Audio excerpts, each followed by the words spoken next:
Hello and welcome to Sketchplanations, the podcast. Chats about facts and fascinations to fuel your own interesting conversations.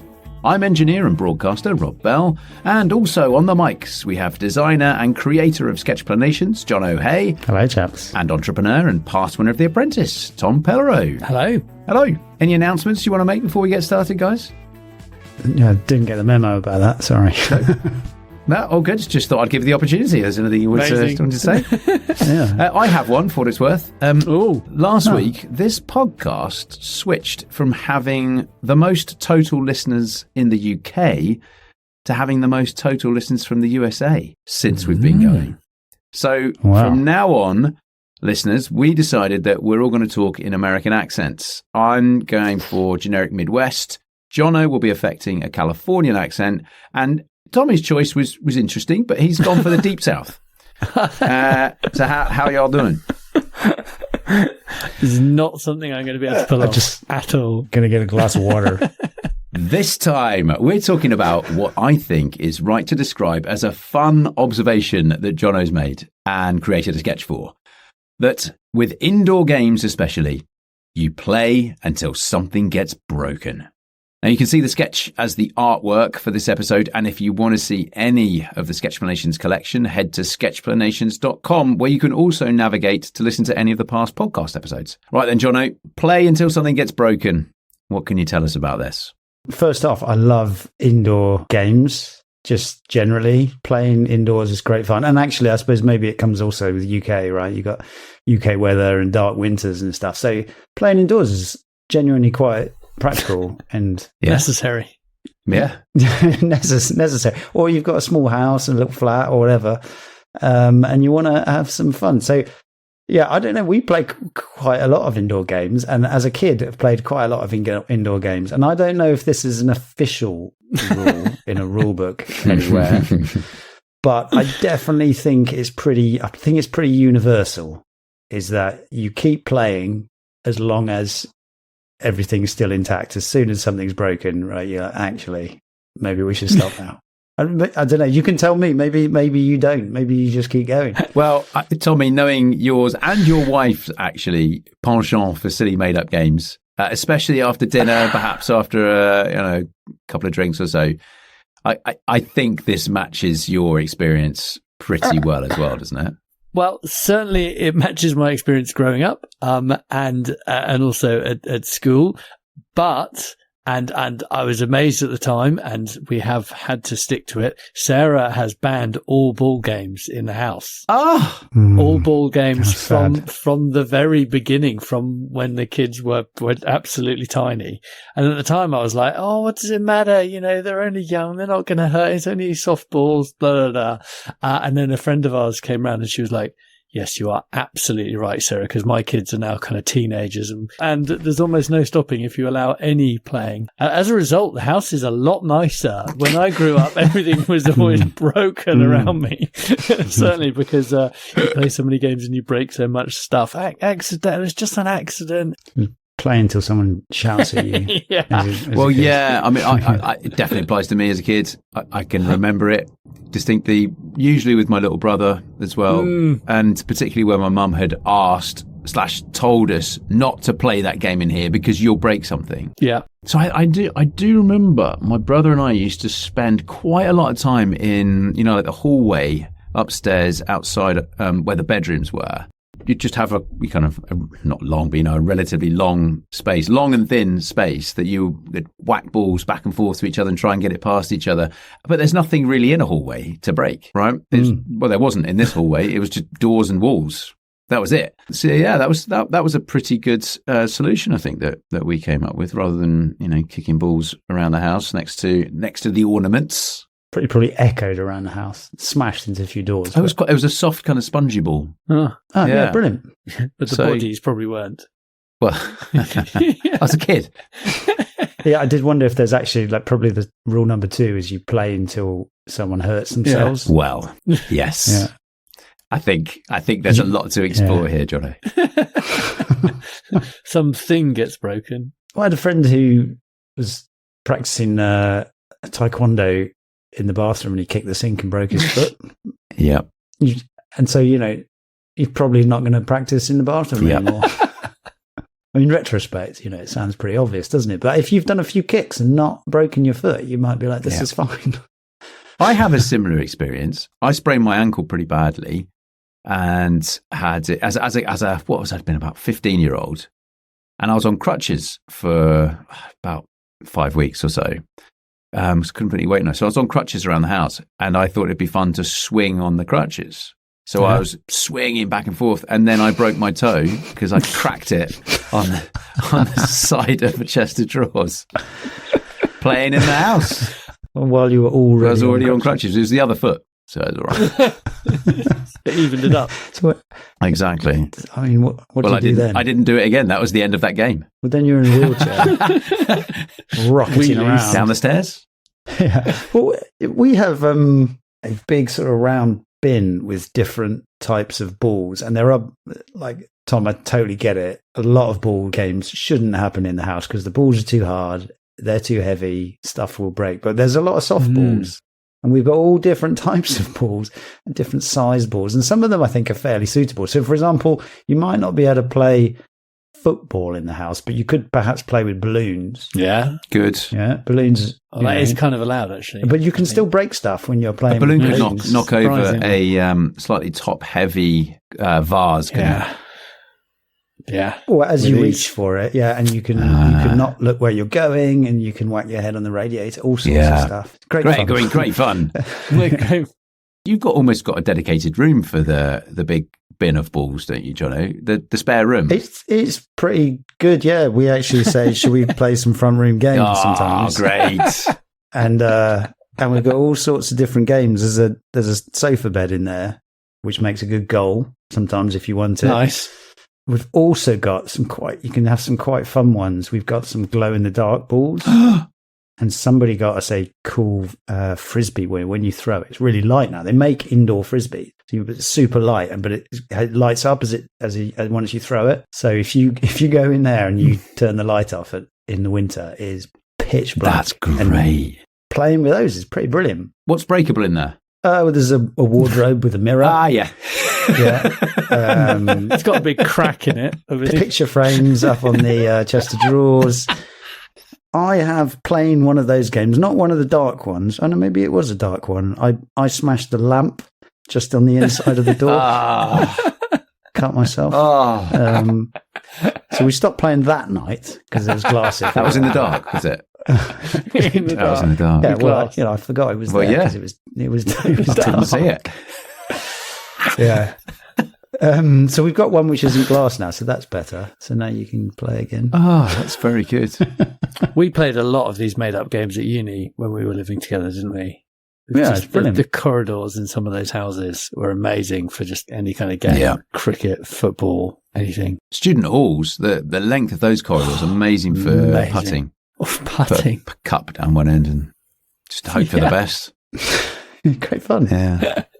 Like using the sofas as goals. I remember as a kid playing with some friends for a long, long time with like those soft, short tennis balls. Yes. And there was a sofa at either end, and you're on your knees, and his goal was one sofa, and my goal is the other sofa. Great fun. And you do it with your hands, and it was brilliant. Yep. It's actually a genuinely good game.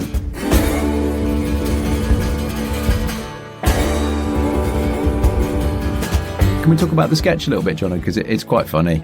The sketch is a bit silly, isn't it? Well, I was trying to picture the sort of thing, maybe a little bit over the top. It's quite funny because somehow the lamp has gone directly through the TV. Yeah. Yeah.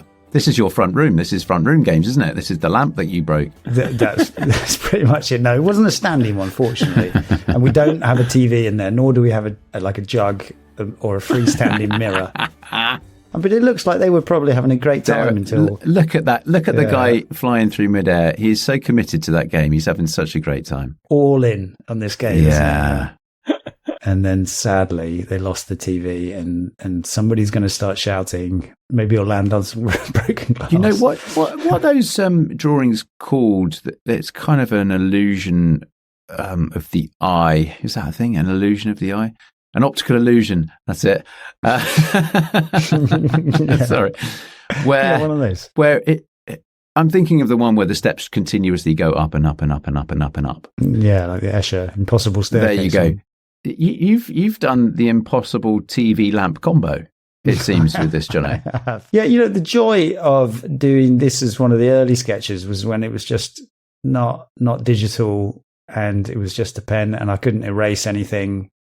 So that's what it is. I love it. That's what it was. I love it. I wasn't going to fix it because it's done. Don't fix it. It's good. So, it's perfect. It's perfect. For what it's worth, playing indoors is really fun. And in general, I think it's nice if you have the luxury of having a small space that you can make that doesn't have precious or valuable or extremely breakable things in. Because, it's quite nice to be able to try different things and not have to worry too much about the consequences. Like, you have a lot of fun doing that and you probably learn a lot of stuff. Yeah.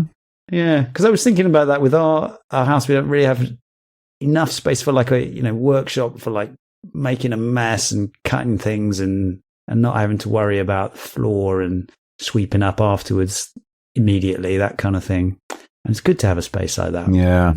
I wish more houses did. A messy play space. Yeah. Or you just have it like your house as a kid, maybe, Tom? Yeah. The stuff's already broken. And we had a matter. lot of messy rooms. It's brilliant growing up. I grew up in a big house and kind of out in the middle of nowhere, and we had a lot of space, a lot of mess in a lot of different rooms. One of the funniest ones that I do remember, although I think I must have been pretty young, was actually an outdoor game with this, where Dad and I were playing. It must have been some kind of cricket game we were playing. I think it was like a tennis ball rather than actually a hard ball. And Mum came to the window, and for a joke, Dad threw the ball as if he was throwing it at Mum, aiming for the brickwork just above the window. And he did it absolutely perfectly once, and she sort of slightly flinched and it hit there. And so he went again, and of course you all know what happened. He missed the brick and went straight into the glass and smashed the glass. And obviously Mum was not very impressed with that, and I think she just like walked off, and Dad was like, oh no. And I'm pretty sure we spent the rest of the day. Even funnier as a kid to watch an adult do something like that. So funny. Yeah, I remember as if it was yesterday. I often think, do I actually remember that, or do I just remember the stories? And I've heard the story so many times that did it actually even ever happen? Possibly. Brilliant image, though, isn't it? Yeah. Just your dad just turning and just chucking a ball straight through the window. I love it. And he's giggling. Oops. I mean, now that you mention it, I put indoor games here, but we've been at somebody's house playing cricket in the garden until somebody puts it straight through the greenhouse. Yes. Yeah. And then everybody has to stop playing cricket, but it was fine until that point. It's so selfish, isn't it? Some people just ruin it for everyone. Yeah. Greenhouses, it's just not, They're not fair.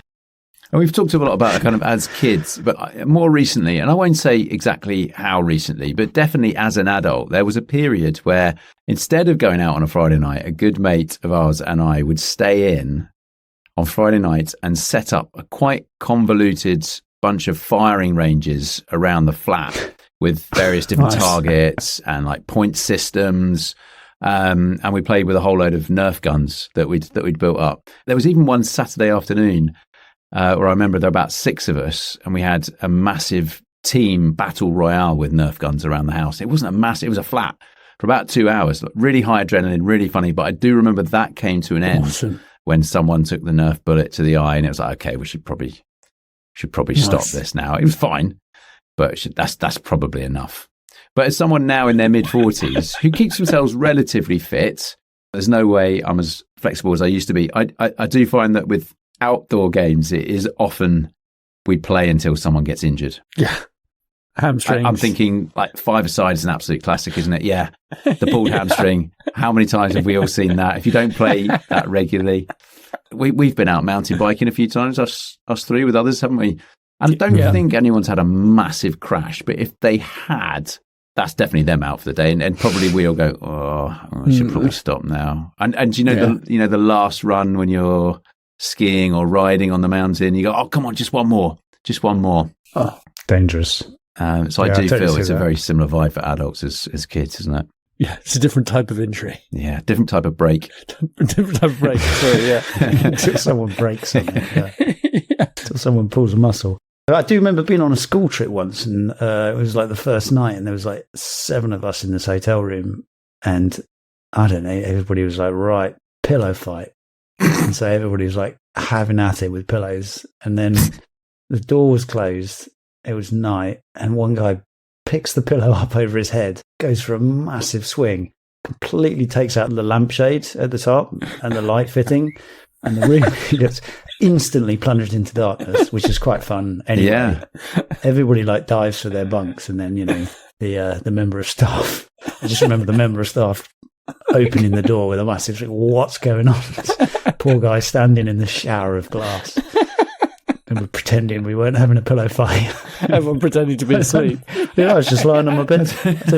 So what he was doing, swinging his pillow. On his own. Should take more care. What are you doing? Yeah, what are you someone doing? sort of like pretends to yawn. Oh, I was trying to sleep. Yeah. What's going on? Yeah. It's that kind of situation. That's Anyway. the same as when you're at the beach or a swimming pool and you're playing with the ball and it goes a bit awry and it's going to hit somebody else, and everyone just dives under the water, and whoever can hold their breath the longest comes up, and it's all been dealt with. You just hold your breath as long as you can. That's what I always so the do. problem goes away. And then I make sure that when I do come up, I'm turning the opposite direction. Yeah. Yeah, it's just coming out from a little swim. Ah. So refreshed. Oh, where's everybody? Bad people. Just as a little connection before we finish, I just thought it's come up before, but this one really reminded me of the Generalised Peter Principle. Did that remind you guys? Yeah, go on, remind us of that, Jono. There's a sketch for this, isn't there? But remind us of Generalised Peter Principle. Well, first of all, the Peter Principle is employees rise to their level of incompetence in an organisation. There's a podcast on that. Yeah. Yeah. And the Generalised Peter Principle was anything that works will be used in progressively more challenging situations until it fails. Yes. Loading up cars, that kind of thing. Yeah. Yeah. So it's like, you play an indoor game and you're shooting around the house, and then you go, right, let's go for this one. And then you smash something and then you stop. Yeah. Classic Generalised Peter Principle at work. It's absolutely brilliant. Prototypical example. I'll link to both Peter Principle and Generalised Peter Principle as well in the show notes. What else does anyone want to add onto this before we close out? Play until something gets broken. Really makes me want to, again, just do a lot more of that kind of playing. Yeah. And that maybe houses should have like deliberately sacrificial things.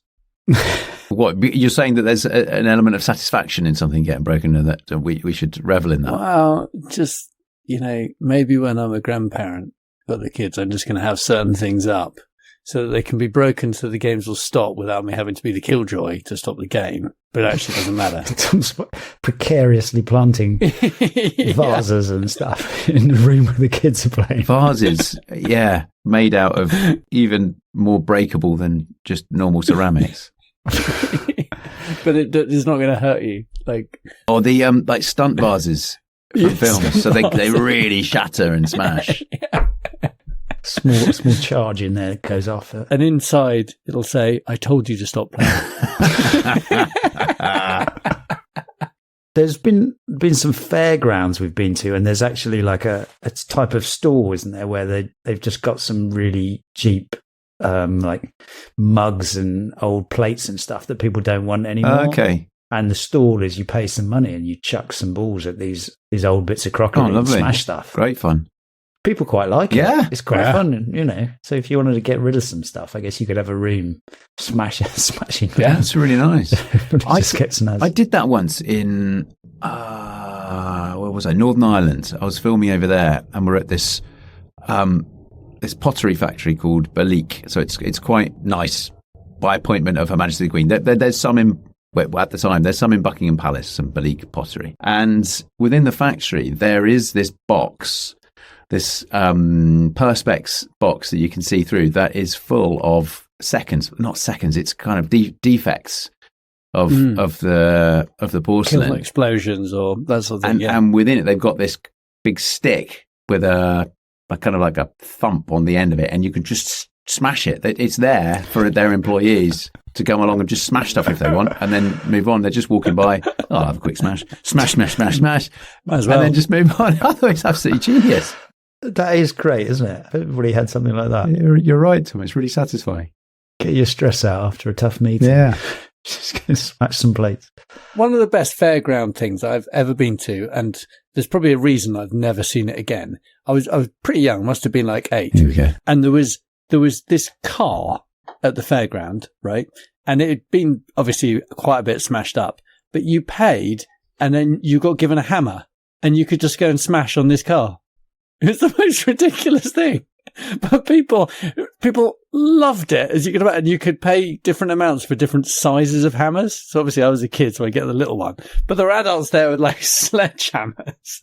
And they could, $5 for a few minutes on this. Like, that is so cool. Obviously, you wouldn't be allowed to do it now. And there's a reason that you don't see it again. But it was very, very enjoyable. Quite a sort of cathartic experience just smashing something, isn't it? Like, it's really fun to, if you get to destroy a room in a house or something because you're remodeling, to come in and break stuff. It's quite fun. Yeah. There's like computer games now, video games where we just smash things. The game is you smash it. You just go around smashing stuff. Yeah. I mean, it'd make quite a good team event, wouldn't it? A work team event. Have either of you ever intentionally smashed something out of frustration or anger?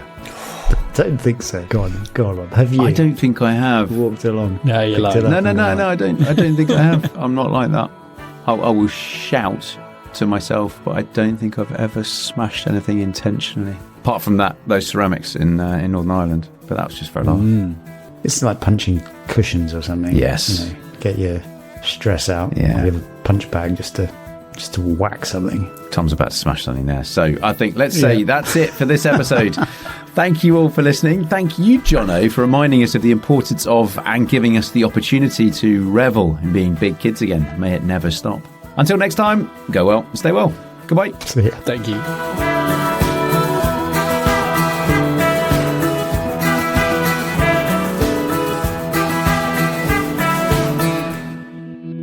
All music on this podcast series is provided by the very talented Frank Cinelli. And you can find many more tracks at frankcinelli.com.